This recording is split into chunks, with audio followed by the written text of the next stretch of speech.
В приюте животных Дзивный Акудраугс много собак и кошек, которые ждут своих будущих хозяев. Может, здесь найдется четвероногий друг и для тебя?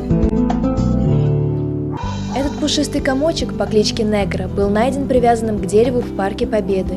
Ей всего 10 месяцев, но несмотря на юный возраст, она очень ласковая и аккуратная девочка, которая ждет любящих хозяев. Негра пока еще щенок, но она вырастет большой, преданной собакой и станет лучшим другом для своего хозяина.